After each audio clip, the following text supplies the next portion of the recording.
Inicialmente, queria colocar, para quem não conhece a Defensoria Pública da União, a Defensoria Pública da União é uma instituição que tem por incumbência constitucionalmente prevista prestar assistência jurídica integral e gratuita aos necessitados.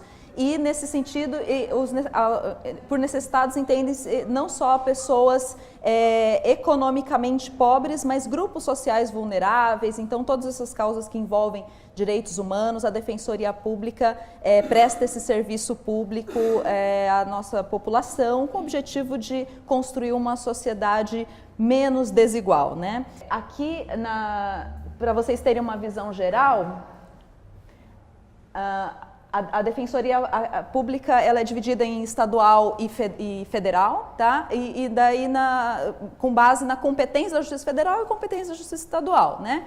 Então, os temas de Justiça Federal são aqueles temas envolvendo a União, envolvendo autarquias federais, então INSS, IBAMA, FUNAI, empresas públicas como Caixa, Correios e tudo mais, e também causas que envolvam organismo internacional. Essa seria na lógica da competência federal. Pode passar.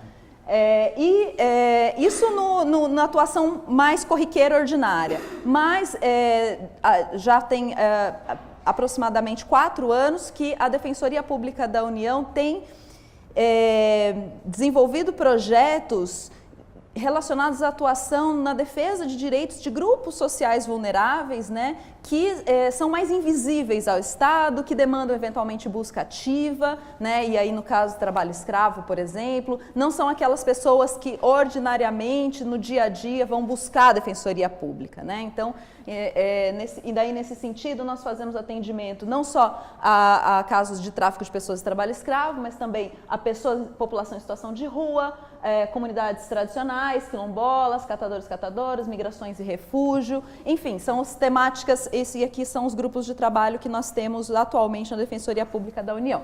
Então, só para situar o que a gente faz, entrando especificamente na temática do trabalho escravo. Bom, eu comecei a trabalhar com esse tema no primeiro caso que veio na Defensoria Pública aqui em São Paulo, né, que foi em 2009.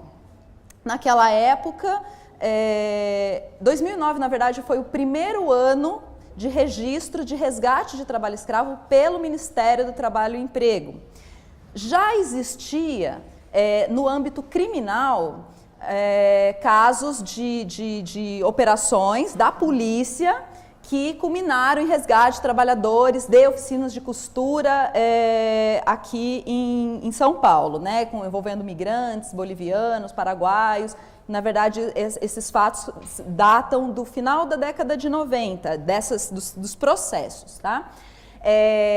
Mas em termos de trabalho escravo urbano, o Ministério do Trabalho e Emprego começou em 2009. Claro que, como vocês sabem, né, o combate ao trabalho escravo no Brasil teve início, né, as políticas fortalecidas desde que o Brasil reconheceu a existência do trabalho escravo em 95, e isso foi depois de 2003, muitas políticas públicas foram implementadas, mas as ações ficavam focadas mais na atuação em meio rural, né? Então aí muda esse cenário, a gente tem um cenário de migrações, um contexto de tráfico de pessoas, que começa mais ou menos a partir daí. Então, a gente tem também esse contexto de migrações e tráfico de pessoas, que eu vou falar um pouquinho do protocolo à Convenção 29 da OIT, que foi adotado em 2014.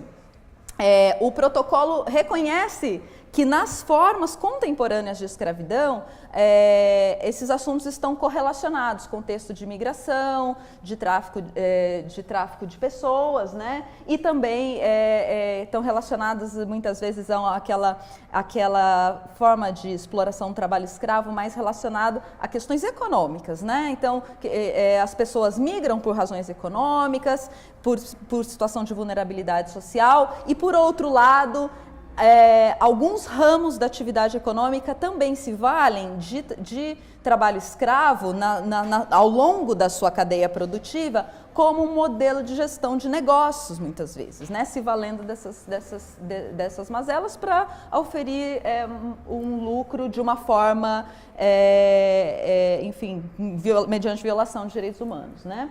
e o contexto de cadeias produtivas globais. Para a gente tratar aqui essa temática, né, da escravidão em meio urbano, a gente vai muitas vezes se deparar com a rede, né, de fornecimentos ao longo das cadeias produtivas, né?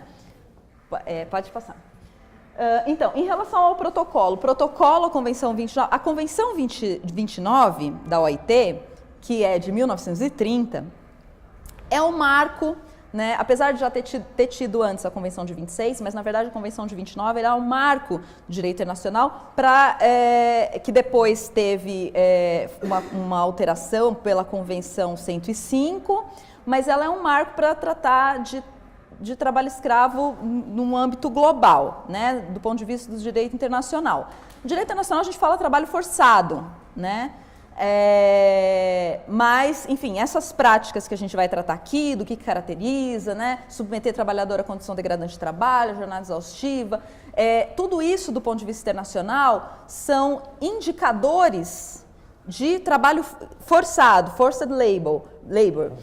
Enquanto que no Brasil a gente tem no nosso tipo penal redução, condição análoga de escravo, enfim, mas isso é uma questão terminológica, a gente nem vai perder tempo com isso aqui. Mas o interessante aqui da Convenção 29 é que ela traz essa correlação, como eu falei, trabalho forçado, tráfico de pessoas, traz uma questão muito forte, que é a da necessidade de ter um olhar para assistência às vítimas, né? A reparações efetivas às vítimas, as medidas de compensação, regularização migratória e educação em direitos, e fala muito também do que ela chama de fair recruitment, né? O fair recruitment, que é o foco no recrutamento justo, transparente, honesto, né? Como se fosse o princípio aqui da exploração do trabalho escravo. E também trata muito da vítima, tem esse olhar especial da não criminalização e tudo mais. Quem tiver interessado, tem essa campanha, tá? Que é o 50 for Freedom. A campanha entra lá na campanha para ter mais informações e também para apoiar a campanha no sentido assim de números de pessoas que se identificam com a causa. Não tem a ver com a arrecadação, nada disso, só para ter quantas pessoas identificam e tudo mais, para mobilizar os países a ratificarem o protocolo à Convenção 29, que atualiza muito a questão do trabalho escravo nas suas modalidades contemporâneas. Em julho a gente estava com 7, hoje a gente já está com 10 ratificações, tá? Isso aqui eu já atualizei hoje, porque há um mês atrás estava com 9, agora está com 10. Então, o objetivo da campanha é conseguir 50 ratificações até 2018 do protocolo. O Brasil ainda não está. Apesar do Brasil ainda não ratificou, mas a gente teve uma conversa, né, política e aparentemente estamos caminhando para isso também. Mas o Brasil, vocês vão ver lá nos números, é um dos que está a população apoiando bastante. Mas vamos passar para o tema que interessa aqui. Vamos lá. Aqui eu só trouxe um gráfico para quem tiver interesse em ver, porque eu fiz esse levantamento dos dados do Ministério do Trabalho e Emprego, só para vocês terem uma noção de desde quando começou aqui, 95 ali, né? Então aqui linha do tempo, 95 até 2016, tá? Quantidade de trabalhadores resgatados. Em laranja, no meio rural, tá? Que no Brasil é muito mais intensa a fiscalização no meio rural. E no meio urbano, que começou em 2009, né? Teve um ápice aqui em 2013 e aqui na linha azul embaixo envolvendo trabalhadores imigrantes, tá? Pode passar. Nesse gráfico eu trago dados em relação às indenizações pagas. Tá, indenizações pagas por meio, não de ação judicial, por meio da atuação administrativa extrajudicial das operações de fiscalização dos grupos móveis do trabalho do Ministério do Trabalho e Emprego. Então, antes de judicializar, isso aqui está em milhões, então uma comparação também do total com o urbano, quanto que refletiu, tá? Bom, então eu vou trazer mecanismos de repressão e prevenção. Nos mecanismos de repressão nós temos na esfera trabalhista e na esfera criminal, tá?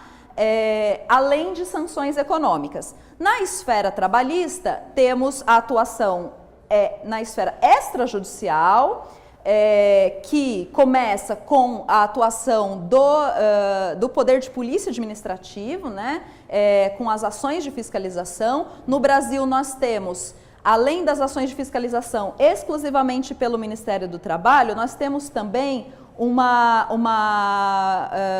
modelo que foi considerado como boas práticas replicadas, inclusive, internacionalmente, não só no Brasil, mas na Holanda, Tailândia, cujos resultados já foram testados, que é a inspeção do trabalho por equipe multidisciplinar. Então, na operação de fiscalização dos grupos móveis e também das ações locais, quando a gente faz por equipe multidisciplinar, não vai só o auditor fiscal do trabalho, vai também a autoridade policial, a Defensoria Pública com o objetivo de assistência às vítimas, o Ministério Público do Trabalho, o Ministério Público Federal e aí, dependendo da situação também, IBAMA, enfim, varia muito conforme o contexto, né? Então, isso traz uma efetividade maior.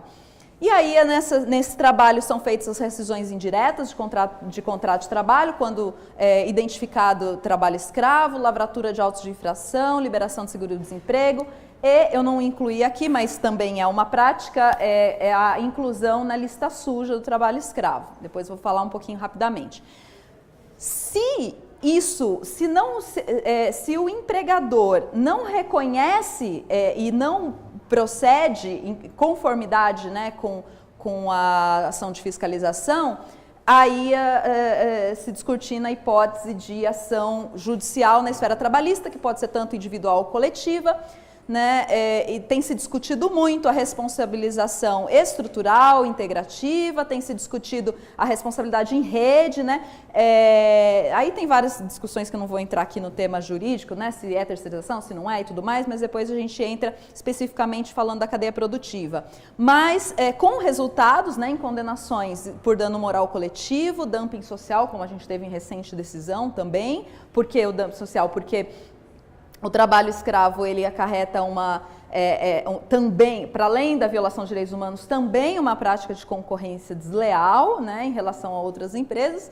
E aí tem toda essa discussão que envolve também o PL da terceirização, que está em tramitação hoje, que não prevê essa responsabilidade na cadeia produtiva, prevê só uma responsabilização trabalhista em sentido amplo, só que subsidiária. Vamos passar. Aqui foi uma atuação que a gente fez com a equipe multidisciplinar, num caso concreto que foi muito bem sucedido tanto na esfera individual quanto na coletiva, e aqui nós temos Ministério Público do Trabalho, Ministério do Trabalho e Emprego, aqui a Defensoria Pública da União e o juízo itinerante que foi chamado no local para já fazer a colheita antecipada de provas, né, e os depoimentos. Pode passar. Na repressão, na esfera criminal, nós temos o artigo 149 do Código Penal, que é o que disciplina, né, o trabalho escravo, com pena de 2 a 8 anos, tem lá as hipóteses que caracterizam. Hoje tem uma discussão no Congresso Nacional para restringir o conceito, né, retirando as hipóteses de violação de dignidade humana, e isso tem um debate muito grande, né, de vários interesses envolvidos. O artigo 149A foi introduzido agora, recentemente, pela Lei 3.344, que foi publicada em 6 de outubro agora de 2016 e entrou em vigência dia 21, então super recente, tipificando o tráfico de pessoas também. E na esfera criminal a gente tem discutido muito a questão de avançar na responsabilidade dos sócios da empresa, porque assim, no direito penal no Brasil só é possível responsabilizar penalmente a pessoa física, né? E normalmente essa responsabilização recai sobre a pessoa física do empregador imediato. Claro, existe exceção no direito ambiental de responsabilidade da pessoa jurídica, mas no caso do trabalho escravo, ainda se tem essa visão, em razão do que é previsto em lei, mas em alguns casos nós tivemos já a condenação com responsabilidade dos sócios da empresa. Temos casos, temos precedentes lá no TRF1, aqui em São Paulo não conseguimos ainda, isso no contexto, né, desse trabalho escravo que eu estou falando, urbano e tal. E também tem uma questão muito importante no direito penal, que é um mecanismo muito pouco utilizado, que é a reparação ao ofendido, que foi prevista na reforma do CPP de 2008 e que é muito pouco utilizado. Na verdade, eu fiz uma busca em todos os julgados criminais dos 5 TRFs do Brasil e só localizei um caso, que foi um caso aqui de São Paulo, em que houve essa condenação no bojo do processo criminal, porque a vítima também, o processo criminal servindo não só como sanção aos perpetradores, mas também reparação às vítimas. Então, pode passar. Aqui só é uma quantidade de julgados na esfera criminal. Vocês veem que o Tribunal Regional Federal, a primeira região, é uma quantidade muito maior, mas isso é porque também no trabalho escravo rural tem uma quantidade maior de ações. Pode passar. Aqui a gente pode passar esse. Aqui a gente tem uma proporção de rural com urbano, então vocês podem ver que o nosso Tribunal Regional Federal da terceira região, que é aqui São Paulo e Mato Grosso do Sul, tem uma proporção de trabalho escravo urbano bem maior, né? Pode passar. O 5 é no Nordeste, menos Bahia e Maranhão, não pega aquele pedaço do Nordeste, o 5. Isso, pronto. Sanções de natureza econômica, que era o que eu estava falando, né? A gente tem no Brasil a previsão da lista suja do trabalho escravo, que tem esse efeito de... é uma medida de repressão, mas tem um efeito também de incentivar compliance, né? Porque afeta as relações comerciais, de investimento, de reputação da empresa, né? Isso afetando até também os consumidores, que eventualmente, né, podem também direcionar para um consumo consciente. Aqui teve toda uma discussão jurídica sobre a portaria. Atualmente a portaria está em vigor, a nova portaria 4 de 2016, de maio deste ano, sem nenhuma suspensão. É porque teve suspensão judicial pelo STF desde final de 2014 até maio deste ano. Então, maio deste ano o STF já extinguiu o processo e considerou válida a portaria, portanto. Tem a hipótese de expropriação da propriedade, que é a PEC do trabalho escravo, né, a emenda 81, que foi aprovada em 2014. Está totalmente alinhada com a diretriz internacional da recomendação 203 da OIT, que foi aprovada junto com o protocolo à Convenção 29. Então, tem o protocolo, que é um tratado internacional, e tem a recomendação. E a recomendação, ela também é uma fonte de direito internacional, como costume internacional, e ela fala disso, de pena de confiscos de lucros, de trabalho forçado, inclusive em face de pessoas jurídicas e tudo mais. E aqui em São Paulo, como em alguns outros estados, a gente tem a previsão também de cassação do ICMS, que na verdade é a cassação da efetividade da inscrição do ICMS da empresa do empregador flagrado. Pronto, pode passar. E para terminar, eu tenho aqui, trouxe aqui alguns mecanismos de prevenção com relação a empoderamento das pessoas. Aqui é uma visão mais assim da nossa atuação defensorial, né, de regularização migratória, de acesso à renda e à propriedade, ampliação de direito à informação e acesso à justiça.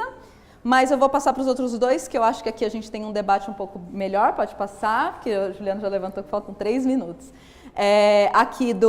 Que são os outros dois pontos, né, que estão sendo muito debatidos hoje na OIT e na ONU, que é a questão do fair recruitment, né, que é um olhar para as práticas de recrutamento, porque aqui é a origem, né, do problema do tráfico de pessoas e do trabalho escravo.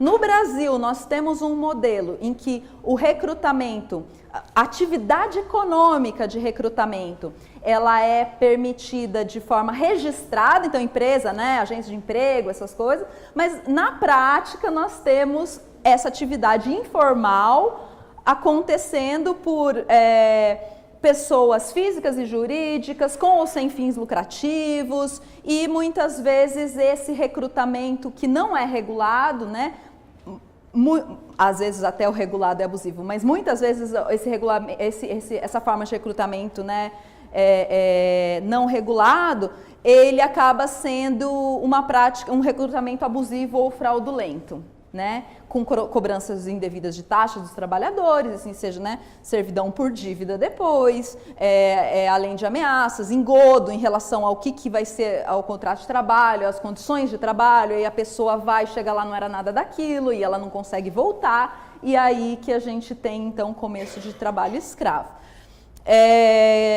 Pronto, e aí o último tema aqui, pode passar? São em relação a mecanismos de prevenção que a gente também está discutindo muito na esfera extrajudicial e também na esfera judicial, é um olhar para a cadeia produtiva, né? A gente tem, aqui no Brasil a gente cunhou esse jargão cadeia produtiva, enquanto que internacionalmente a gente fala supply chains.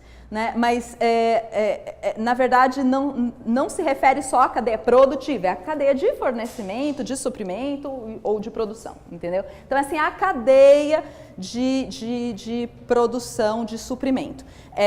E o que se discute muito, né? Então, estamos numa era, né, de sociedade pós-fordista, pós-industrial, e as relações de empresa, e aí essa parte eu vou deixar mais para o Ronaldo depois falar dessa parte mais do setor privado, obviamente, mas isso avançou muito, a gente não tem mais aquelas grandes empresas da sociedade industrial com toda a mão de obra internalizada, né? Então aí tem um grande debate sobre terceirização, mas independentemente do debate de terceirização e da atividade, de se pode ou não terceirizar a atividade fim, temos um debate sobre não só sobre as questões trabalhistas, mas sobre as questões de responsabilidade por violação de direitos humanos em relação ao trabalho escravo, e aqui o papel importante não só do poder público, mas do setor privado também, da sociedade como um todo, de engajamento, né, no combate ao trabalho escravo, que não pode ser só feito através de políticas puramente estatais, mas sim com o engajamento de toda a sociedade. Então, vou passar a palavra para o meu colega. Era isso. Obrigada.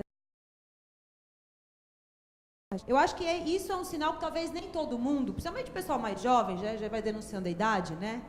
O pessoal mais jovem compreende da advocacia.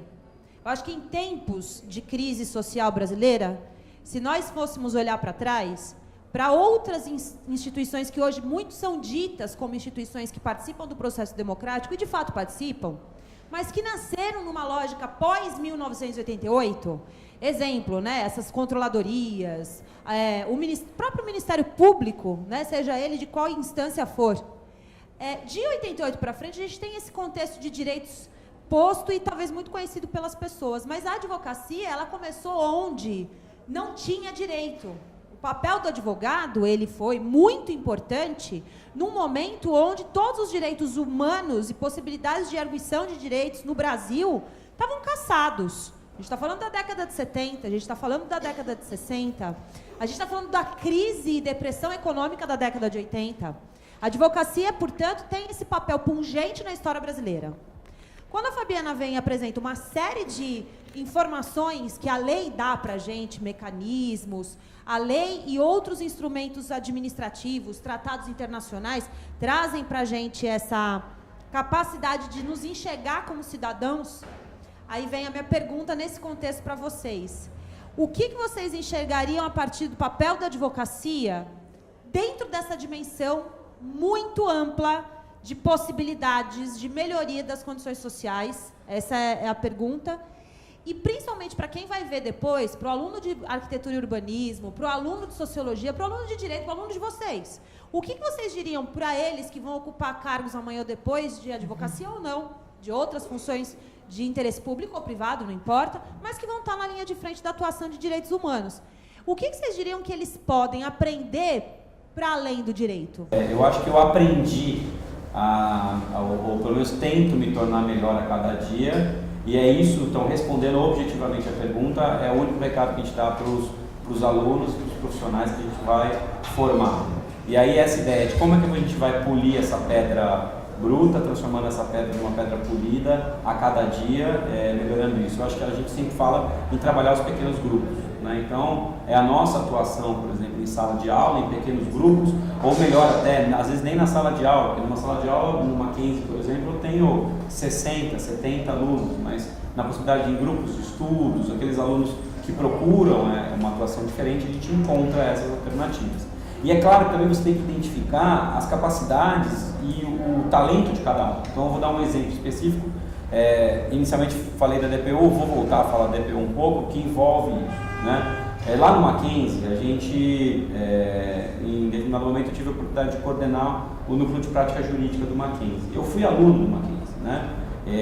E uma coisa que me deixava triste quando eu era aluno do Mackenzie, é que o Mackenzie não tinha uma atuação muito forte extramuros, porque o centro acadêmico já desenvolvia há muito tempo um trabalho pontual de instrução, né, de tudo mais, mas sem uma atuação muito forte na linha de frente mesmo do trabalho. E a gente teve a oportunidade de, somente por conta da parceria com a DPU, essa é a grande verdade. Então foi uma iniciativa do Instituto Presbiteriano Mackenzie, que foi muito fortemente impulsionada pelo diretor, Francisco Siqueira Neto, e aí ele colocou essa proposta no sentido de vamos fazer um escritório experimental diferente.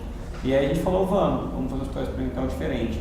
E aí o começo, tudo muito mais fácil, foi em casa mesmo, pedindo pelo amor de Deus para minha esposa para ver se a DPU topava esse projeto. A Defensoria Pública da União topou esse projeto. Então a gente iniciou um projeto Mackenzie e Defensoria Pública da União, que era algo inédito para implantar aqui em São Paulo, até porque as outras grandes faculdades, como a PUC e a USP, elas têm um convênio histórico com a Defensoria Pública do Estado, a DPE, e a DPU estava um pouco fora desse contexto. Então a DPU firmou e hoje tem um escritório experimental em funcionamento. Eu não sou, e é bom que mostre isso, né? Eu não sou mais coordenador, o meu escritório continua, ele aliás até melhor, né, do que da minha época, com outros grandes professores lá, o professor Simádio, o professor Pagani, tocando esse projeto. Essa semana eles estavam aqui finalizando a Semana Nacional da Conciliação. Vem outro ponto aqui para a gente começar a trabalhar. A justiça tem que ser trabalhada de uma maneira diferente, porque se você for trabalhar a justiça imaginando o poder judiciário em si, infelizmente a gente não vai ter qualquer outra alternativa, senão um represamento de demandas. Então por quê? Porque é bem simples. O índice de entrada no processo é muito maior que o índice de saída de processo. Isso não é culpa do operador do direito. Isso é uma questão logística, é uma questão de estrutura, é uma questão também de educação em direito. Então a gente tem que mudar a mentalidade de como encarar a justiça. Como que se dá essa mudança de mentalidade? Por exemplo, esse projeto que foi feito agora, que é a Semana Nacional de Conciliação.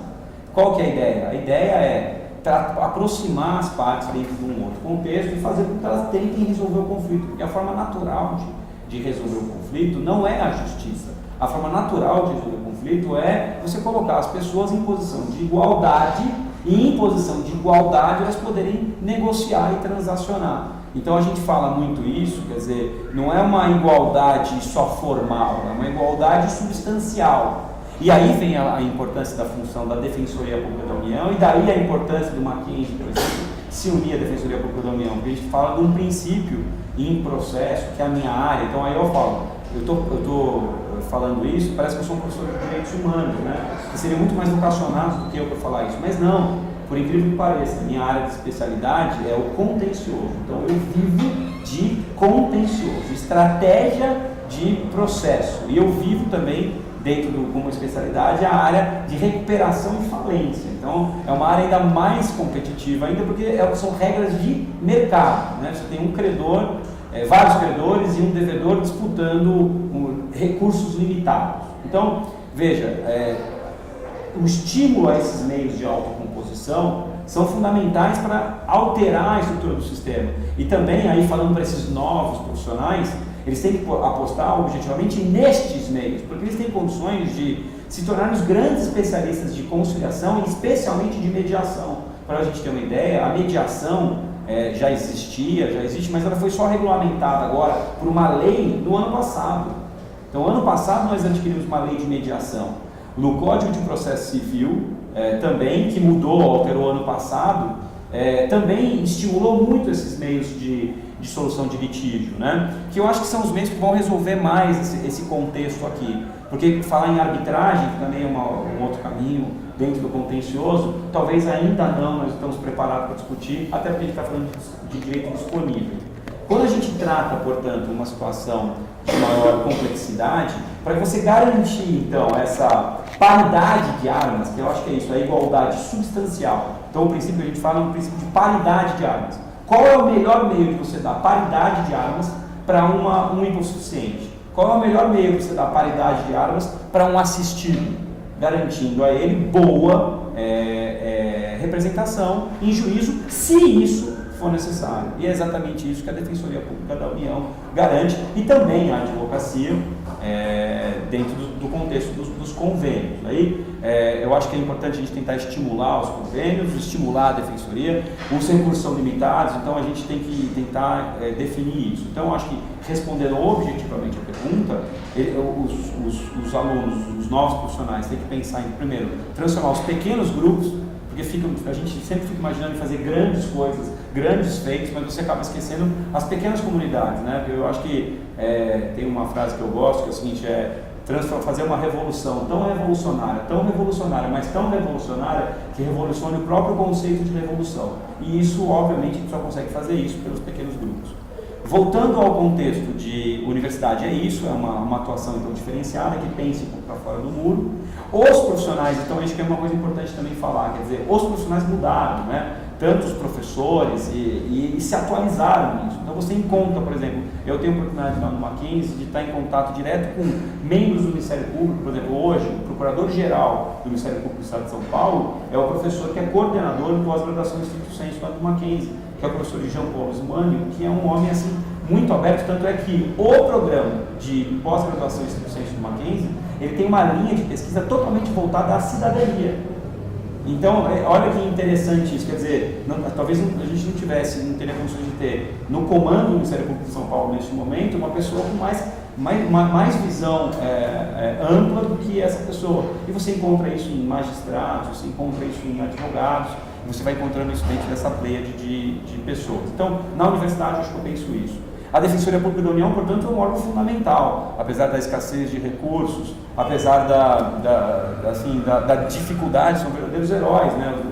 Os defensores públicos. Eu falo isso porque se eu fosse o marido mais ciumento, eu teria muito ciúme dos assistidos da minha esposa, né? Que acaba fazendo, por exemplo, o projeto GT Rua, que é atendimento a morador de rua, que é uma pessoa completamente marginalizada na sociedade. Então, você tem, então, por exemplo, o meu melhor lado está do meu lado em casa hoje.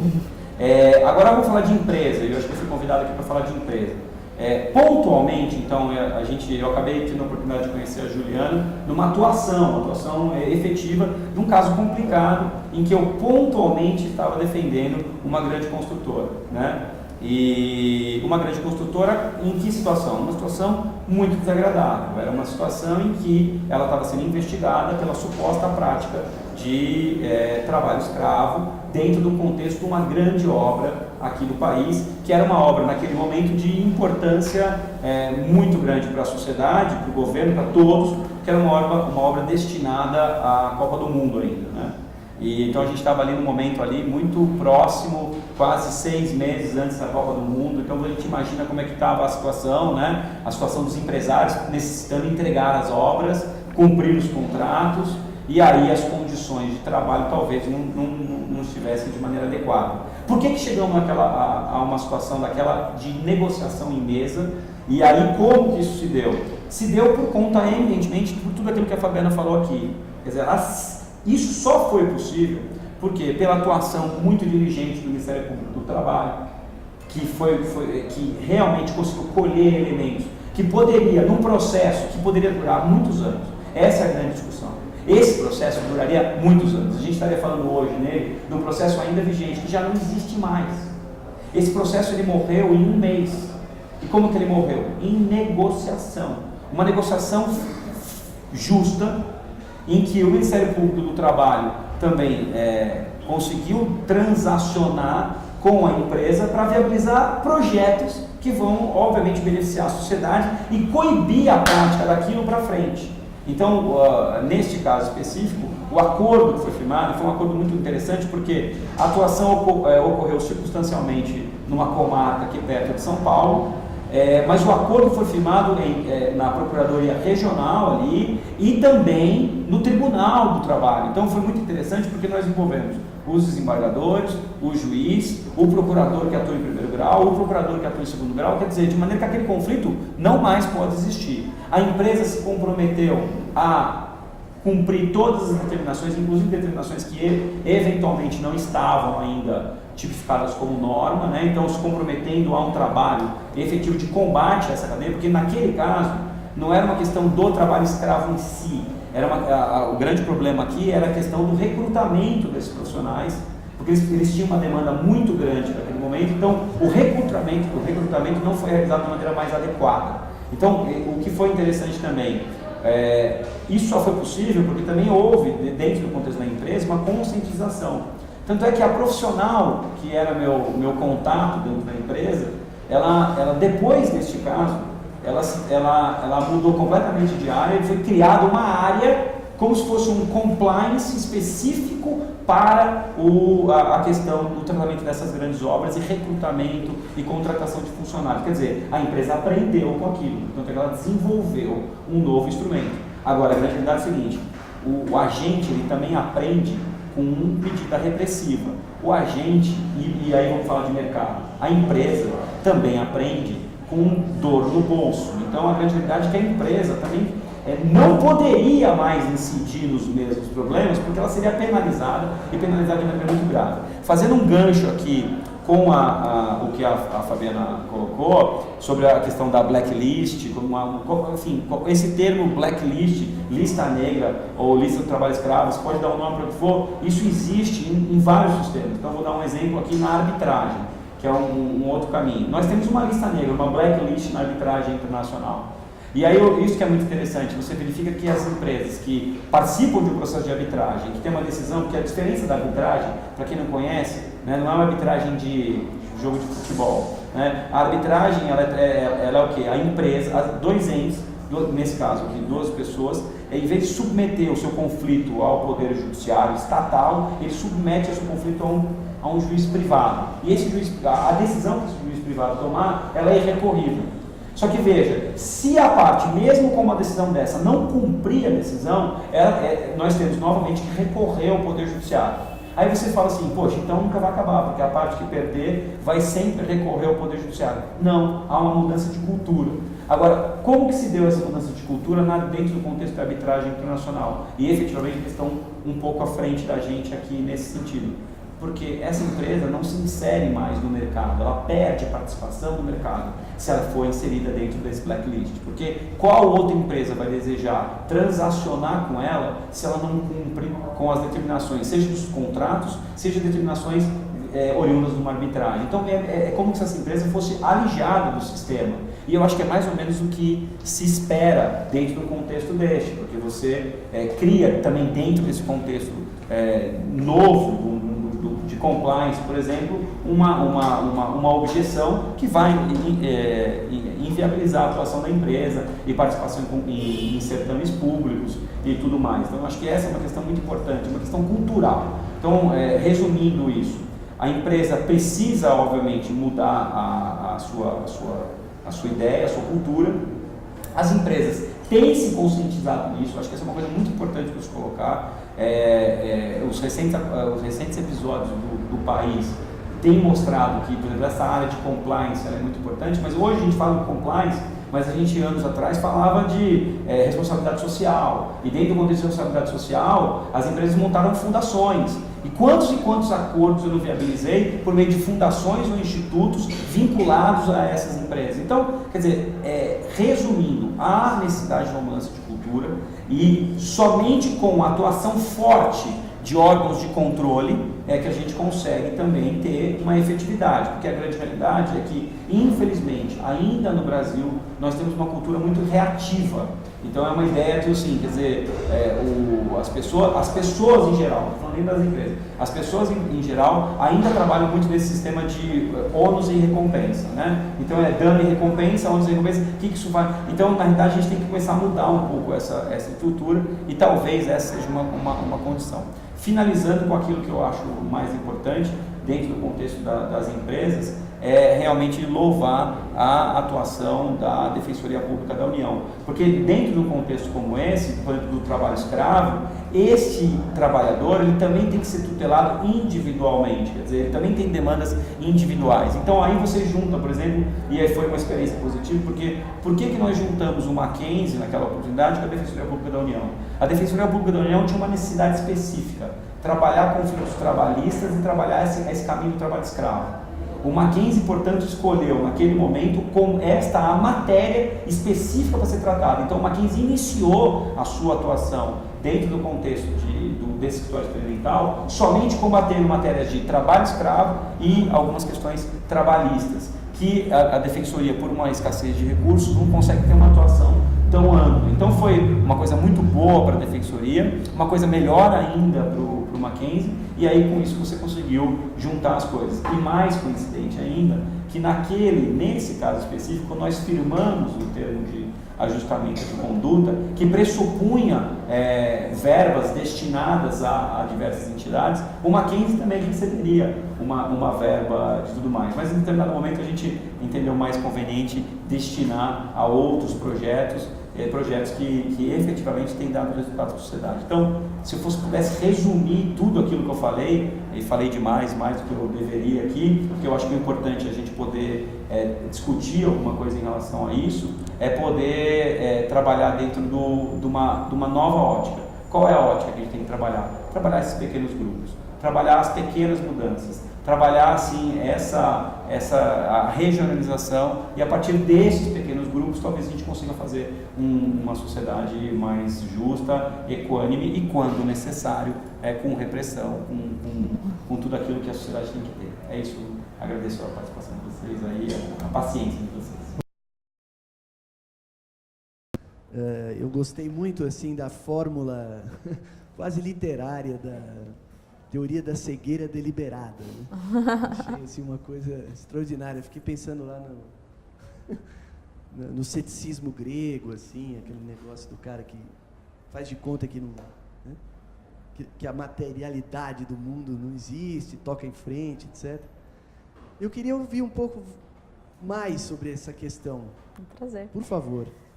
Antes eu queria, né, aproveitando o gancho da pergunta da Juliana em relação ao papel do advogado, da advocacia e tudo mais, eu queria falar para vocês, que é uma coisa que vocês, né, que não são da área do direito, mas sabem, né, que o direito vive uma crise de efetividade absurda, né? Às vezes, quem não lida com o direito tem até uma expectativa de solucionar através de uma mudança de leis mais rígidas, ou de leis repressivas mais rígidas.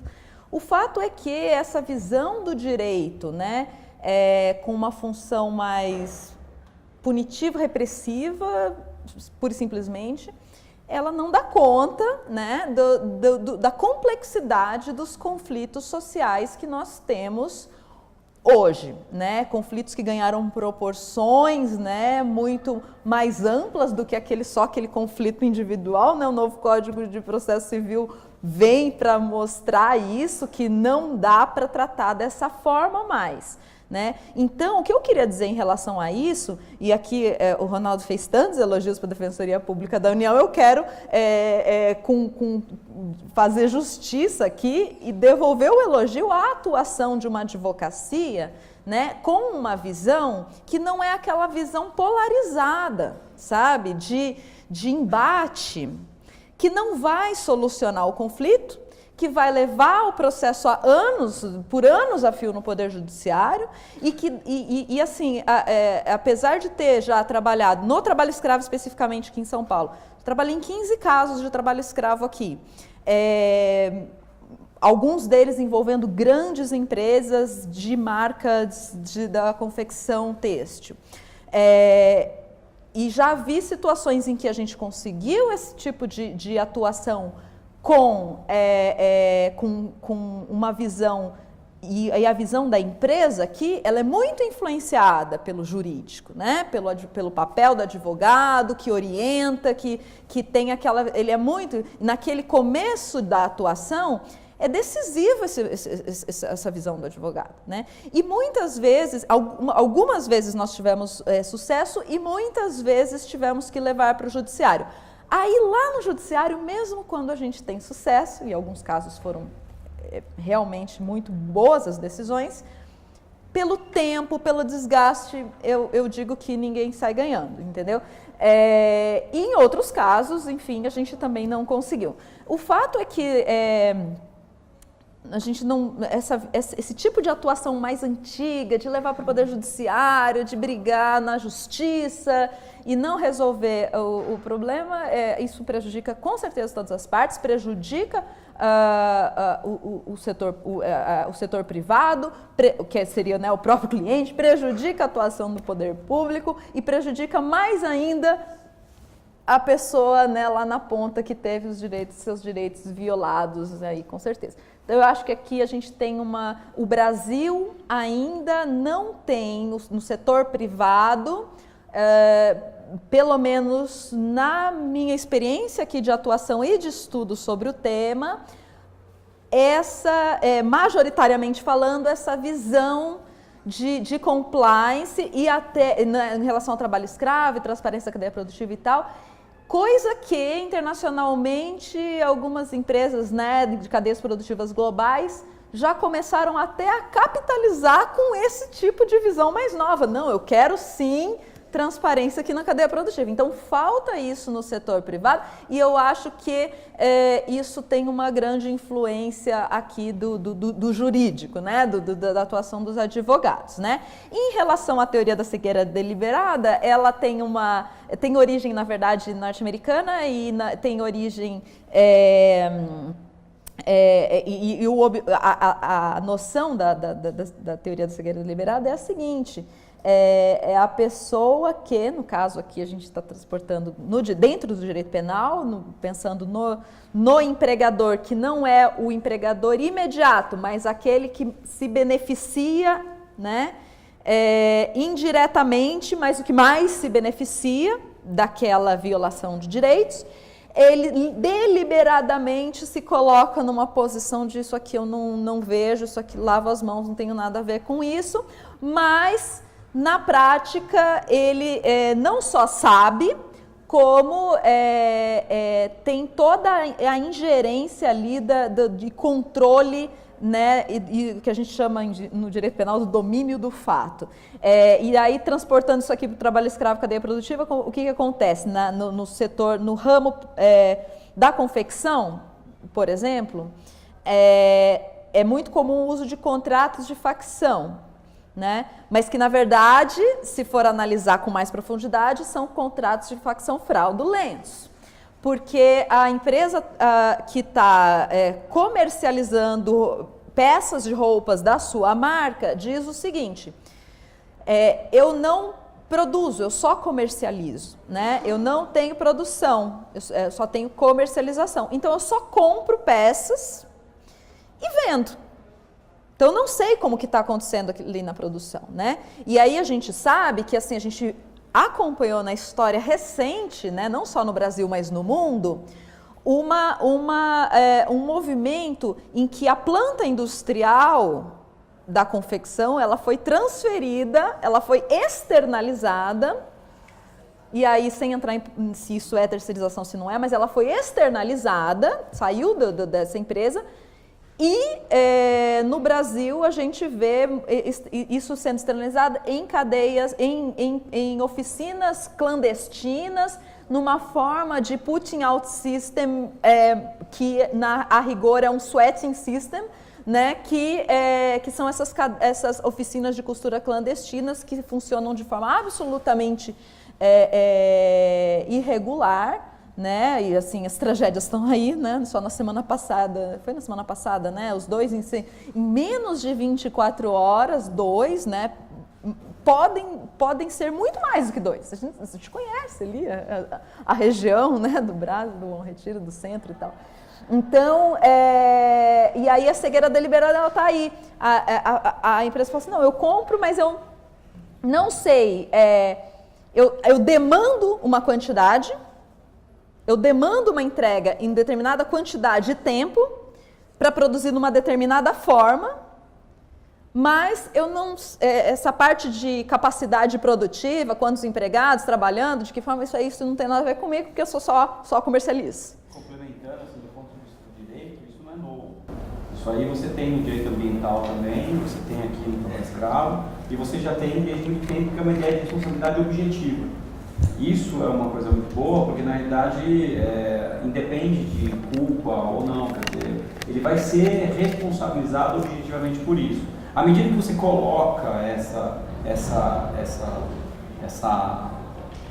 questão dentro do contexto, ele necessariamente é obrigado a mudar as práticas dele, porque senão ele não vai poder nem discutir mais a ciência ou não, a boa-fé ou não, em relação a isso. Não é mais uma questão de boa-fé.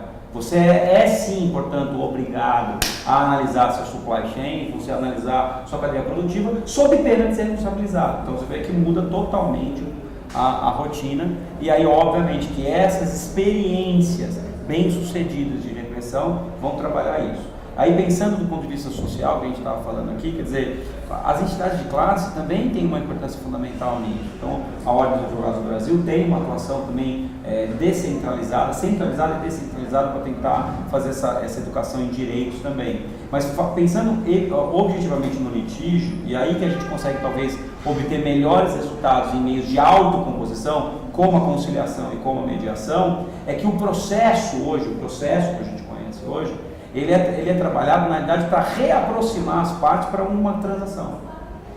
A questão é quanto tempo você precisa demorar para isso. E aí a lógica é a gente tentar diminuir esse tempo do processo, porque às vezes o processo é necessário. Então eu vou dar um exemplo aqui, eminentemente acadêmico, né? Mas assim, vamos imaginar que o mal a gente deseja para a gente. Então vamos imaginar que eu tenho essa consciência aqui de mediação, né, conciliação, tudo mais, ou pelo menos eu estou fingindo que eu tenho, vocês ainda não me conhecem direito. Mas vamos imaginar que eu vou lá e vou fazer, portanto, seria um ato de loucura, eu vou me divorciar da minha esposa, hoje com as 2 filhas que a gente tem, e gostando dela. Mas tudo bem, então a gente pode assim, olha, nós somos 2 adultos, podemos nos divorciar, fazer uma mediação, talvez a questão é o amor, ótimo, então o mediador vai trabalhar aí. Agora eu vou colocar um elemento aí, traição. Vocês acham que é possível a gente, num ambiente de relacionamento com traição, fazer com que as pessoas cheguem a um consenso, sentem à mesa de negociação e trabalhem aquilo? Às vezes demora tempo. Então, nesse caso, talvez o processo seja indispensável. O processo é necessário, até para que emocional e psicologicamente, daqui a um tempo, as partes possam, de maneira tranquila, sentar em igualdade de condições e transacionar do mesmo jeito que poderiam se estivessem em condições normais de temperatura e pressão. Então, essa é uma ideia de trazer o processo como um meio para reaproximar as pessoas. Talvez não como meio fim, né? Porque senão a gente demora muito tempo para ter essa tutela e tudo mais. No nosso caso, em específico, a questão foi bem simples, quer dizer, o que você deseja? A eternização desse conflito ou deseja resolver esse conflito agora, dentro de um contexto ok? Isso fez com que o Ministério Público do Trabalho também transacionasse.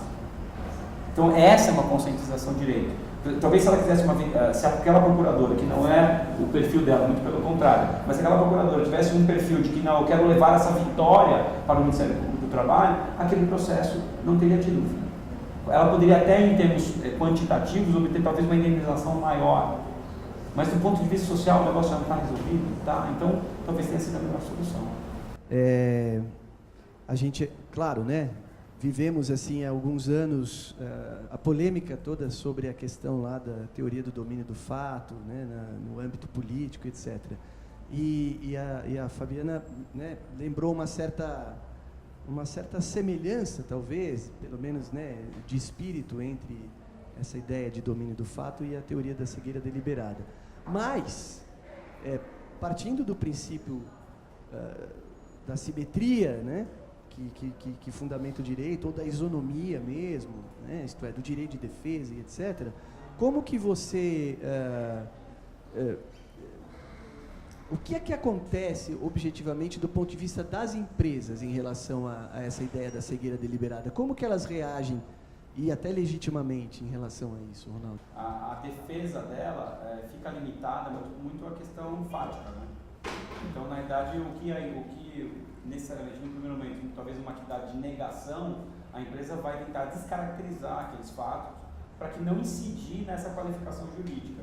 Mas a grande realidade é que, como eu disse para você, quer dizer, ela tem que mudar o manual dela de boas práticas, sob pena de se submeter a vários processos desses e uma indenização maior. Então, de novo, é uma cultura pelo processo, né? Então, a gente podia ter uma cultura diferente, né? Mas é a cultura pela dor, né? É mais ou menos isso. E alguns, inteligentemente, aprendem com os erros dos outros.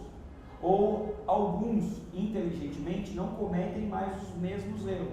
Vão cometer novos erros. E aí a gente vai trabalhar dentro de um outro contexto. Mas então a empresa tem que trabalhar dentro dessa lógica, né? Pegando o gancho dessa questão da responsabilidade empresarial, eu vou fazer um pouco agora, por questão de formação, o papel do advogado do diabo. Dentro da seguinte maneira: quando você tem aqui uma apresentação sobre uma série de mecanismos de prevenção e repressão, todos esses mecanismos dentro de um Estado democrático de direito foram construídos a partir do diálogo social e da legislação. Quem faz isso é o poder público. Quando a gente tem a atuação empresarial, fundamentalmente a gente está falando de grande obra, fundamentalmente você está falando de empresas que estão transpondo fronteiras nesse processo de globalização, que é roupa, que é grande obra, não importa. Você tem por trás o mesmo ator, que é o ator que fez esse monte de regra de repressão e de prevenção, que é o poder público, né? Agora, a provocação que eu queria fazer, por isso que falei que é o papel do advogado do diabo, a provocação é assim: como é que a empresa também precisa ser vista, e é uma pergunta que eu faço principalmente para o Ronaldo, como que a empresa precisa ser vista, qual que é a estratégia que a gente pode deixar clara, sob o ponto de vista para além dessas regras de conduta, né, o compliance dessas regras de conduta, como é que a gente também tem que deixar claro para as pessoas que não é só o mundo privado que tem uma incoerência, um paradoxo entre garantia de direito e efetivação de direito. Como que a empresa fica e precisa ser vista diante da própria inércia do poder público em, fundamentalmente, ter por meio dela, às vezes, um ator de promoção de uma política pública de desenvolvimento, de futebol, no caso da Copa, dos grandes eventos no Brasil, e, ao mesmo tempo, as suas atuações por meio desses atores privados, que são as empresas, geram impactos relacionados ao mundo do trabalho. Então, assim, como a gente também precisa ver a empresa e como que a empresa se vê nesse contexto, que não é uma responsabilidade só dela, é uma via de mão dupla. A gente não teve senão uma licitação, a gente não teve senão uma destinação de dinheiro público. A gente teve um antecedente de estratégia de evolução nacional. E as empresas estão inseridas nesse contexto. Então, eu fico brincando, às vezes não tem inocentes, mas a gente também precisa compreender a dimensão das responsabilidades. Então, eu faço essa pergunta para você falar um pouquinho dessa, assim, o papel da empresa diante deste problema mesmo, que é esse poder público meio antagônico, meio paradoxal mesmo.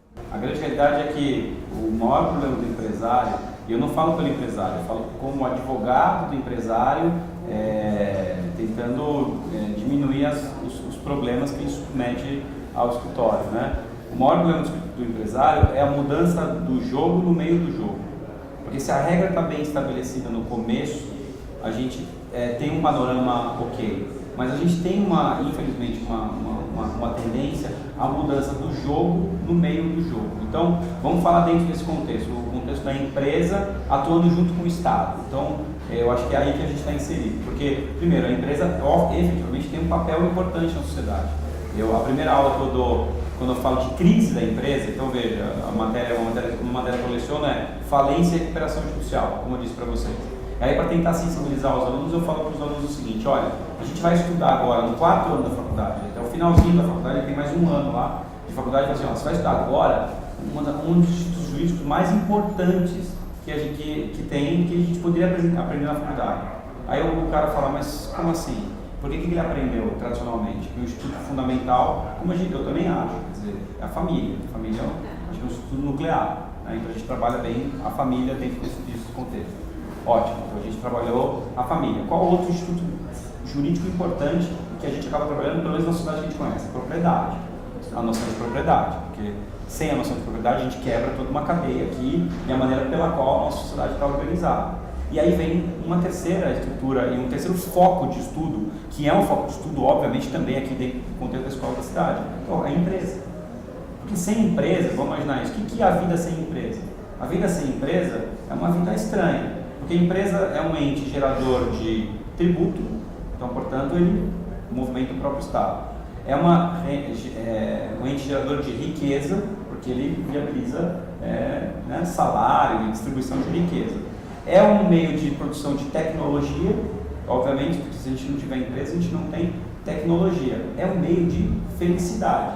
E a maior prova de você, eu não estou falando isso pelo seu sobrenome, eu estou falando, obviamente, o seguinte, é só uma técnica, e eu já tive essa experiência na minha vida, fica desempregado na sua casa um dia, você fica feliz. Você não fica feliz, né? Eu lembro quando a primeira e única vez que eu fiquei desempregado, até montar meu próprio escritório, foi a ideia exatamente de falar assim, poxa, agora eu vou ver Globo Esporte todo dia, eu adoro futebol, vou ver Globo Esporte todo dia. No segundo dia, eu não estava muito bem vendo futebol. Então, volta no contexto lá. A empresa, portanto, tem um papel fundamental também como agente interno e um agente cooperador do Estado. O que acabou acontecendo? Acabaram acontecendo o que a gente chama as parcerias público-privadas. E aí você desenvolve por essas parcerias público-privadas uma solução. Qual o grande problema dessas parcerias público-privadas? A forma de resolução de conflitos dela. Porque imagina o seguinte, a gente não precisa de um contrato. Necessariamente assim, qualquer acordo que eu possa fazer com a Fabiana, eu nunca fiz nenhum acordo com a Fabiana com um contrato. Por quê? Porque a gente tem uma confiança mútua, a gente não precisa do contrato. O contrato serve, e essa é uma visão que a gente tem que ter, o contrato serve para você analisar o custo de transação e para você romper esse contrato.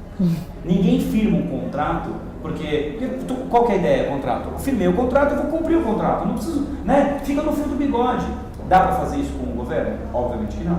Não dá para fazer isso também com a empresa, porque também a empresa também tem que ser exigida. Então você faz um contrato para analisar o custo de transação para rompimento desse contrato. Aí beleza. Se deu tudo bem, não tem problema, porque não tem nenhuma patologia para a gente tratar. E quando dá problema? Aí você tem que ter um método de solução de controvérsia. Aí eu falo para você, você acha justo você submeter esse conflito, por exemplo, com todo respeito aqui, ao Poder Judiciário? Porque, veja, o Poder Judiciário é um braço do Estado, é um poder do próprio Estado.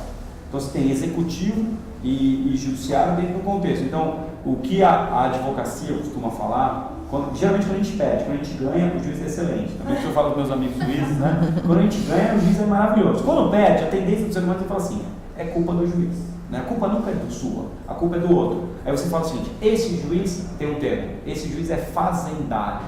Isso quer dizer o quê? Ele defende os interesses da fazenda, defende os interesses da União, defende os interesses tal. Então, assim, você precisa, então, portanto, encontrar um método de solução de controvérsia que possa ser colocado para tutelar isso. Qual é uma alternativa para isso? E que tem dado resultado e que tem feito, estimula que as empresas firmem contratos com o Estado e tentem desenvolver isso, é a arbitragem. E sabe quando que a gente finalmente definiu isso? Ano passado. Junto com a lei de mediação, houve uma reforma da lei da arbitragem que, de uma vez por todas, deixou bem claro que o poder público pode sim se submeter a esse sistema de disputa privada, que em tese é mais rápido, mais técnico e sem a interferência direta do Estado. Então, esta é uma forma de resolver e de dar mais efetividade às obrigações que você estabelece de parte a parte. Porque a grande realidade é que a empresa consegue suprir uma necessidade do Estado, uma necessidade de investimento que o Estado não tem, e também desenvolve dentro desse contexto uma atividade importante. Então, pensar na forma de solução de controvérsia também é uma maneira de implementar esses direitos. Para finalizar, de novo, falei demais, não há condições de você desenvolver um sistema de educação sem que medidas efetivas de repressão sejam efetivamente implementadas. Eu acho que isso é uma coisa importante, a gente sempre está pensando repressão, não é só repressão, é educação por isso. Veja, por exemplo, os exemplos que nós temos agora políticos. Né? Quando que nós íamos imaginar que os políticos que estão sendo acusados, que estão sendo presos no meio desse contexto, dessa operação, seriam presos nesse contexto? Isso é uma mudança de paradigma. Né? Então, obviamente, isso vai gerar talvez uma cultura diferente. Espero, a gente pensa nisso. Né?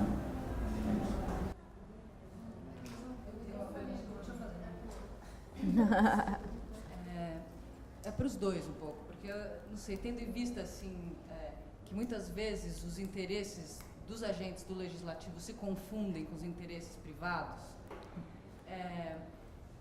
como que, eu gostaria que, dos dois pontos de vista, né, do poder público e das empresas, como que vocês veem atualmente essas tramitações sobre, especificamente, a terceirização, muitas vezes até incentivo à terceirização, e acho que é por aí. Tá. Vamos lá. Realmente, né, nós temos visto nos últimos 2 anos, né, uma tendência no Congresso Nacional, né, com tramitação de alguns projetos de lei. Um deles é o PL 4330, que eu até coloquei aqui, da terceirização, que foi aprovado na Câmara dos Deputados em 2015, está no Senado para aprovação. Enfim, era um projeto de lei antigo, foi retomado, ressurgiu, né, nessa legislatura que começou em 2015. E especificamente no contexto do trabalho escravo, muito embora tenha sido aprovada a PEC do trabalho escravo, que prevê expropriação de bens, né, tanto urbanas quanto rurais, de proprietários que foram, em cujas propriedades foi flagrada a exploração do trabalho escravo. No entanto, quando ela foi aprovada com uma necessidade de regulamentação por lei, e aí foi resgatado também, foram resgatados alguns projetos de lei para agora que vai ter expropriação de bens, então vamos rediscutir o que é trabalho escravo e reduzir o conceito, né? Então, enquanto estava só no âmbito penal, não atingia essas pessoas e os proprietários, então, e depois, com a aprovação da emenda constitucional, então agora a gente precisa discutir o conceito. Então, são alguns projetos de lei que avançaram em 2015, né? Em 2016, no começo de 2016, final de 2015, chegou a ser pautado a redução do conceito de trabalho escravo, e pode ser pautado a qualquer momento. E o da terceirização também vem nesse contexto. E aí, nós estamos falando, mas o que isso tem a ver, né? Congresso Nacional? Tudo a ver, porque, na verdade, muitos dos nossos atuais congressistas dessa legislatura que começou em 2015, né? Na verdade, muitos dos anteriores também, mas nessa formação em especial, são pessoas que já tiveram problemas, né? Com trabalho escravo, flagrados, né, que houve trabalho escravo nas suas respectivas fazendas. A gente até chama, isso não é nenhuma, né, a gente chama até da bancada ruralista, né, do Congresso Nacional, enfim, né, já teve CPI do trabalho escravo, já teve a CPI do tráfico de pessoas, né, na legislatura anterior, e isso então a gente sabe que é uma realidade. Então existe aí uma certa confusão de interesses, né, porque então, pessoas com interesses em determinada linha têm tentado e conseguido fazer passar alguns projetos que vão, enfim, na defesa dos seus próprios interesses. O projeto da lei de terceirização, especificamente, ele nós, do ponto de vista do poder público e dessa determinada linha acadêmica que eu também estudo, nós não enxergamos como um bom projeto de lei. É um projeto de lei muito simplista, tá? Claro, muitos militantes e estudiosos, né, defendem a internalização da mão de obra. Eu já também não me filio a essa linha como algo que seria, na nossa sociedade atual, algo possível. Mas existe essa defesa também. Não, vamos voltar, pegar a planta industrial e voltar para dentro da empresa. É uma linha, né? Também, mas não defender essa linha não significa também não ter nenhum tipo de responsabilidade, né, estrutural em cadeia, né? E o projeto de lei da terceirização, ele trata genericamente de terceirização, sem aquela antiga distinção, né, da súmula 331 entre atividade fim e atividade meio. Então, pode terceirizar qualquer atividade. E trata da responsabilidade de uma forma muito simplista e muito genérica, falando de responsabilidade trabalhista, genericamente, e sempre só subsidiária, porque atualmente, na normatização em vigor, eu falo normatização porque não é lei em sentido estrito, é a súmula 331 do Tribunal Superior do Trabalho, não é possível terceirizar a atividade fim da empresa, só é possível terceirizar a atividade meio, mas daí o que as empresas fizeram? Mudaram o objeto social. Enfim, formas de contornar. E a responsabilidade, existe a possibilidade de responsabilidade subsidiária e a solidária em determinados casos. No projeto de lei da terceirização vai ser sempre subsidiária. Né? Então, o que significa isso? Que não vai alcançar a responsabilidade. Por outro lado, ela também trata genericamente da trabalhista. Quando a gente fala aqui de rastreamento da cadeia produtiva, muito influenciado, né, pelas experiências que nós tivemos em vários países do mundo, não se está falando de uma responsabilidade por toda e qualquer pequena irregularidade. Né? A gente está falando de violações de direitos humanos, talvez a gente nem esteja falando necessariamente num aspecto só de direito do trabalho. Né? Então, acho que eu respondi a sua pergunta, era isso. Eu vou responder, desculpa se eu preciso me ausentar, porque tenho 60 alunos esperando para uma prova substitutiva aqui, eu estou dando alguma desculpa lá e a gente já acabou a desculpa. Eu vou colocar meu e-mail à disposição, vou colocar o e-mail institucional do Mackenzie, ronaldo.vasconcelos@mackenzie.br. No site da Faculdade de Direito da Mackenzie está lá e eu posso responder qualquer pergunta por lá e depois a gente desenvolve outros meios de diálogo. Espero que essa seja uma primeira de várias oportunidades da gente discutir. No que diz respeito objetivamente à terceirização, objetivamente, esse é um palavrão na Justiça do Trabalho para a empresa. A empresa, ela parte, a gente não tem estatística no país, é uma coisa muito ruim. Tá? Então é muito ruim. Então eu vou falar do Instituto Vasconcelos de Estatística, pode colocar para você que 90% das vezes a empresa é condenada dentro do contexto da terceirização. Toda a cognição fica trabalhando numa questão de subordinação ou não do empregado ao trabalhador. Então, assim, eu, por exemplo, trabalho numa empresa, eu presto serviço para uma empresa de tecnologia. É uma grande empresa de tecnologia. É uma empresa empresários super dinâmicos, abertos e tudo mais, mas que são condenados e têm um problema de terceirização. E não tive nenhuma vitória. Os advogados só gostam de falar das vitórias, né? Então vamos falar um pouquinho de derrota. Nós não tivemos nenhuma vitória no âmbito do Justiça do Trabalho sobre o tema terceirização quando a empresa era envolvida nisso. Então acho que isso é uma coisa importante. Então, a regulamentação do jeito que está para a empresa não é bom. É um palavrão, a não ser que você goste de trabalhar dentro do borderline, aqueles casos que não estão preocupados com essa eventual responsabilização. Eu particularmente, não vejo a terceirização como algo negativo. A terceirização pode ser muito positiva por uma dinamicidade da relação de trabalho. E a gente vai perceber isso em vários casos, inclusive profissionais que hoje, jovens, que não querem se submeter a uma subordinação, a uma escala de trabalho. Estou falando de técnico, profissionais de tecnologia da informação, profissionais da própria área de arquitetura e tudo mais. Quer dizer, você não necessariamente precisa estabelecer um regime de trabalho diferente. Por exemplo, no escritório tem regime de trabalho de home office. Quer dizer, não necessariamente o profissional precisa estar dentro do ambiente de trabalho, dentro do contexto, para poder prestar 100% desse serviço. Então, algumas atividades podem ser terceirizadas. Eu acho que é muito difícil você aprovar, mesmo que internamente, qualquer manual, a terceirização de uma atividade fim. Mas algumas atividades podem ser terceirizadas. A questão é como você regulamentar isso. Resumindo, a regulamentação do jeito que está hoje não é boa para a empresa. Isso não viabiliza. Só que todo mundo tem que lembrar isso. A empresa é uma coisa importante. Então, eu sou empregador no meu escritório e eu gostaria de contratar muito mais pessoas do que eu tenho contratados hoje. Mas qual que é o meu problema? O problema é o seguinte, que a relação de trabalho do jeito que ela está no país, ela não tem como dar certo. Por que ela não tem como dar certo? Vamos dar um exemplo. Eu contrato um funcionário hoje para pagar a ele R$2.000.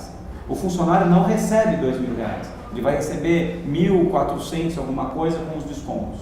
Só que para a minha empresa ele está custando quase R$4.000. Então veja, para o patrão, aquele empregado é um empregado caro, porque ele custa R$4.000.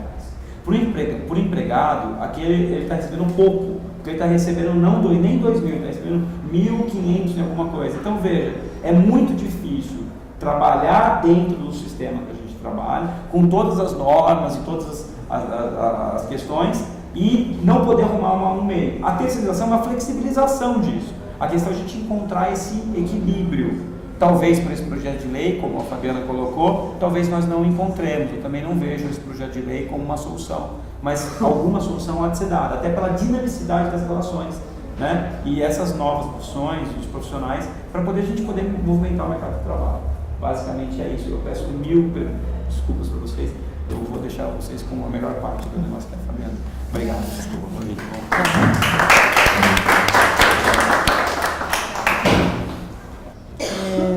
Não, são duas perguntas, tá médio, né?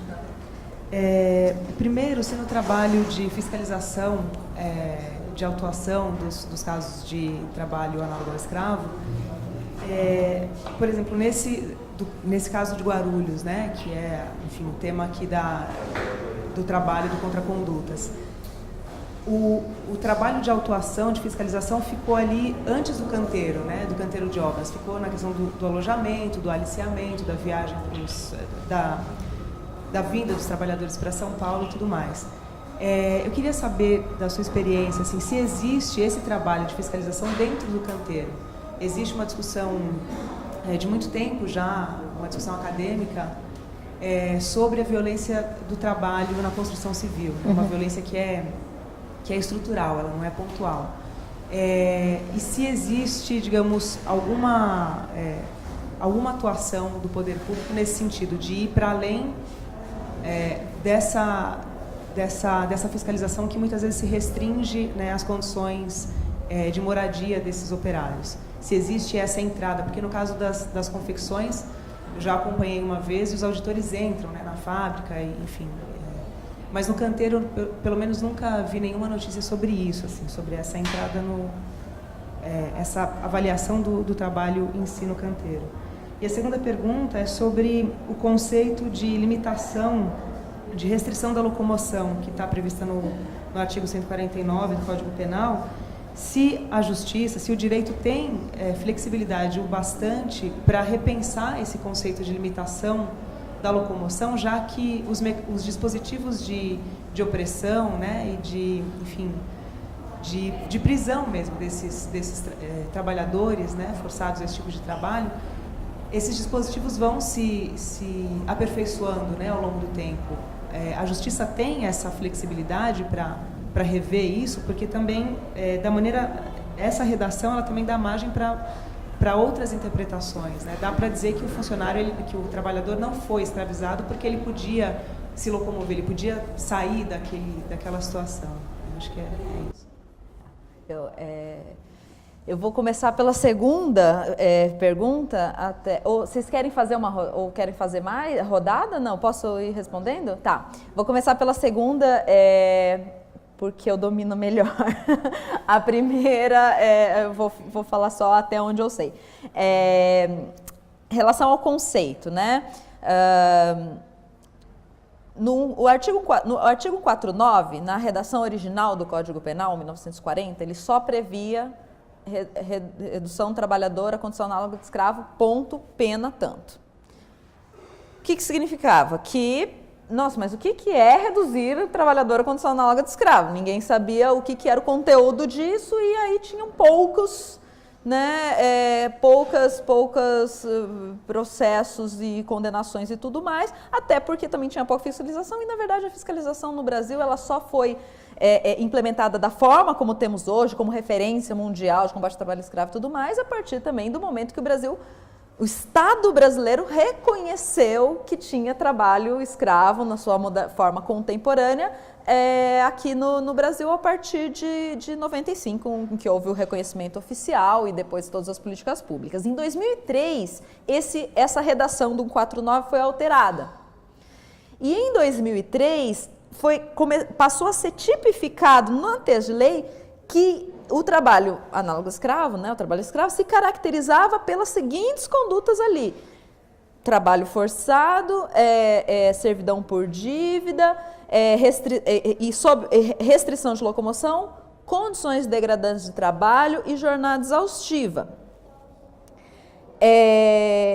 Então, no tipo penal, apesar da redação ser mais ou menos confusa, assim, para quem, né, lê ali pela primeira vez ou não lida nos processos judiciais, como a gente lida, no tipo penal ele não tem só a violação do bem jurídico liberdade. Liberdade formal no sentido de liberdade de ir e vir.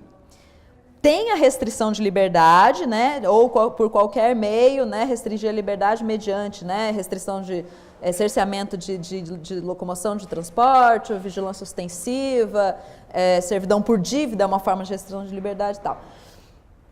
Tem também, além da violação do direito à liberdade, também está expresso no tipo penal, caracterizando o trabalho escravo, portanto, a submissão de trabalhador a condições degradantes de trabalho e jornada exaustiva.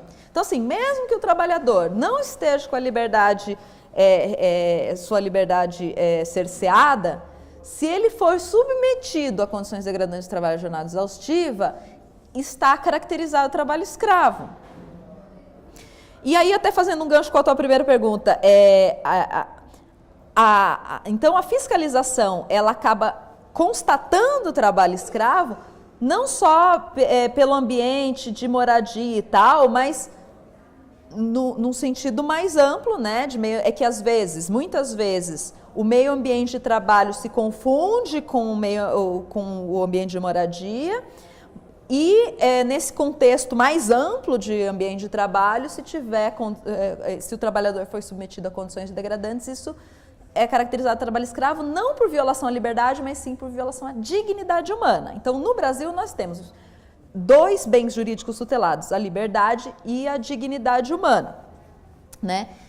Numa perspectiva global, isso está muito relacionado com o tráfico de pessoas. No protocolo de Palermo, que trata, né, você já deve ter tratado aqui, né, de protocolo de Palermo, tráfico de pessoas, tá? Que trata do tráfico de pessoas, fala expressamente o seguinte, que o tráfico de pessoas, ele acontece não só pela conduta de aliciar o trabalhador, mas também de abrigar, tá? E para quais finalidades? Para finalidades, basicamente, de exploração de trabalho escravo, de prostituição, remoção de órgãos, assim, né, basicamente, colocando bem em linhas gerais. Que a Juliana né, doutora, no assunto, então bem em linhas gerais. Então, independentemente até do consentimento da vítima, ou seja, o consentimento da vítima pode ser irrelevante para caracterizar trabalho escravo e tráfico de pessoas, utilizados alguns meios. E lá no protocolo de Palermo fala que tipo de meios. Então, meios são fraude, coação, violência, abuso de condição de vulnerabilidade. Então, a pessoa, mesmo sabendo, vamos imaginar aquele trabalhador que a gente não pode ter uma visão assim muito idílica do que é o trabalho escravo, né, muito fantasiosa. O trabalho escravo, na visão moderna, contemporânea, atual, o trabalhador sabe, muitas vezes, algumas vezes não sabe, mas muitas vezes sabe o que ele está, o que está acontecendo e o que ele está se submetendo, e mesmo assim se submete, porque ele não tem outra alternativa melhor. Então, aí que tá. Mas então isso é errado, né? Juridicamente é ilícito? Porque existiu um abuso da condição de vulnerabilidade daquela pessoa. Então, você veja que assim, o cerceamento de liberdade num sentido estrito é só uma ponta do que é a violação de direitos humanos que caracteriza trabalho escravo contemporâneo e tráfico de pessoas. Tá? E é por isso que existe esse debate muito intenso de alguns atores, né, políticos e econômicos de querer reduzir o conceito. A ideia de reduzir o conceito é retirar do conceito submissão a condições degradantes e jornada exaustiva. Retirar as duas hipóteses. Para ficar só com o cerceamento de liberdade no sentido estrito. Esses são os PLs, PLS 432, que está em tramitação, de 2013, que regulamenta a PEC do trabalho escravo e que daí é o ponto do iceberg para mudar também o Código Penal para retirar essas duas condições. E no Poder Judiciário, diante, às vezes, até de uma falta de debate e tudo mais, em alguns lugares a gente vê um desconhecimento e até uma banalização da dignidade humana em alguns, e eu vou dar alguns exemplos. Por exemplo, até trouxe um dos quadros que foi um dos gráficos que foi um que eu não abordei por causa do tempo. Pode abrir, vou mostrar. No TRF5, que oi? Isso. Apesar da... Pode passar o gráfico. Aqui o que foi? Foi na pesquisa que eu fiz aqui, pesquisa acadêmica, tá? Do mestrado. Eu levantei lá enfim, eu analisei 534 julgados, né? De todos os julgados dos 5 TRFs que a gente tem, os criminais, tá? Que não estou falando do trabalhista, estou falando dos criminais. E aí separei por as decisões condenatórias, as absolutórias, né? E outras que, na verdade, às vezes que não entrava no mérito se aquilo se era, né, trabalho escravo ou não. E aí, assim, TRF4 no Sul,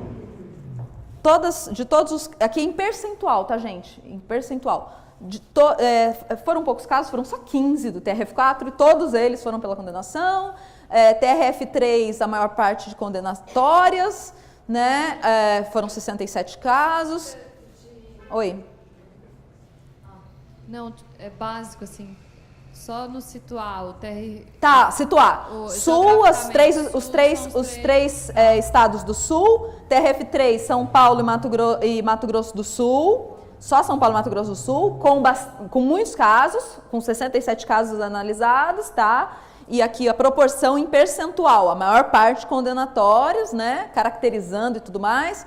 O 2 é Rio de Janeiro e Espírito Santo, também a maior parte condenatórias. O 1 é o maior tribunal regional federal do país, porque ele pega toda a região norte, toda a região centro-oeste menos Mato Grosso do Sul, pega ainda Minas Gerais da Sudeste, pega Bahia, pega Maranhão, então realmente é gigantesco, por isso que é a maior quantidade também de casos, etc. Mas a maior parte, na verdade até de outras, mas eu não vou explicar isso, mas a maior parte em relação a absolutórias ainda condenatórias, apesar de se falar muito que tem poucos condenatórios, na verdade tem. E isso por influência do STF, porque o STF... o STF tem 13 julgados e firmou jurisprudência de que não é só a liberdade, sim também, né, a dignidade humana afetada no tipo penal. Já o TRF5, as decisões, gente, assim, a maior parte absolutória sob a seguinte fundamentação. Não é que, apesar, né, do tipo penal falar aquilo, não caracteriza o trabalho escravo porque... aquilo é a triste realidade do trabalhador nordestino. Para o trabalhador nordestino, aquilo é normal. Né? Enquanto que, assim, usando esse mesmo argumento, o direito é uma coisa... O direito é um discurso argumentativo, né? E que a gente usa para todos os lados, etc. Né? No mesmo argumento da realidade social que existe no meio rural e tal... tem decisões do TRF1 falando que, apesar da realidade, isso é inadmissível, esse tipo de condição é inadmissível. E aqui, quando a gente está falando de condições degradantes, é que tem umas críticas, às vezes, o pessoal exagera com esse negócio de trabalho escravo, ficam aí reclamando por causa de 10 centímetros do colchão. Não é isso, tá? Condições degradantes não. Então, assim, às vezes o discurso banaliza um pouco, sabe? Aquela situação, ou então banaliza porque para aquelas pessoas, mas olha de onde eles vieram, né? No Nordeste era muito pior, no Norte era muito pior, na Bolívia era muito pior. Mas, então, assim, existe, né, essa... Respondi a sua pergunta, mais ou menos, por cima? A primeira do negócio da obra, eu não tenho essa... Assim, até me surpreende que você esteja falando que nos casos não foi... Foi só em termos de moradia e não em canteiro de jovem. Tá. Esse especificamente, tá. Porque o Ministério do Trabalho faz a fiscalização de uma forma mais abrangente mesmo, né? Mas tem esse trabalho proativo de ir até sem que receba qualquer denúncia? Sem denúncia? Isso é uma pergunta importante porque vai puxar um gancho para outra coisa. A maior parte da fiscalização é a partir de denúncia. Mas existe de pouco tempo para cá, de alguns anos para cá, coisa de 5, 6 anos para cá, um trabalho da fiscalização por meio de ações planejadas, né? Através de ações planejadas, analisando ramos, né? Setores da atividade econômica que normalmente são mais problemáticos ou lugar, né? Para fazer uma ação mais proativa. E nesse contexto, tem sido desenvolvido, e aqui São Paulo é um parâmetro de fiscalização até para o Brasil todo, ações de fiscalização de forma mais de serviços assim, mais de inteligência, com cooperação com outros órgãos para cruzamento de dados. Então, por exemplo, aqui em São Paulo, muitas ações de fiscalização foram feitas com cruzamento de dados do CAGED com o SPED. Falei grego aqui, CAGED com SPED, né? Que o CAGED é o cadastro de empregadores, né? À disposição do Ministério do Trabalho, que só olha os empregadores. E o SPED é o serviço da Receita, né? Que faz a escrituração por registros contábeis e fiscais por meio... É um sistema, né, eletrônico, que antes era tudo, né, por meio físico, agora é eletrônico, desde o SPED, acho que entrou em vigor em 2009, salvo engano, e aí é um cruzamento de dados. Então você pensa, para o poder público, né, a gente tem fiscalização, né, pela auditoria fiscal da Receita e pela auditoria fiscal do Trabalho. Então, temos que fazer mais cruzamento de dados, né, para conseguir fazer uma fiscalização mais eficiente, né? Isso aconteceu também, isso dentro do lógico das... Né? Era isso? Mais ou menos. Desse caso específico eu não atuei, tá? Desses em questão. Da construção civil existe, né? Agora, ainda é muito centrado nas denúncias. Ainda é. Mas eu acho que a gente precisa ir para além das denúncias, né? Porque a realidade da denúncia é muito pequena perto do problema. E, às vezes, a denúncia... Já estive também em operação que a denúncia era absolutamente... falso, fazer um problema ali de briga entre o trabalhador e o empregador, e aí a denúncia serviu como forma para, sabe, pressionar. E aí você move toda uma operação, é caro, né, custosa, né? Então, com base na denúncia, a gente ainda tem, mas acho que tem que melhorar outras formas, assim, né, mais planejadas mesmo.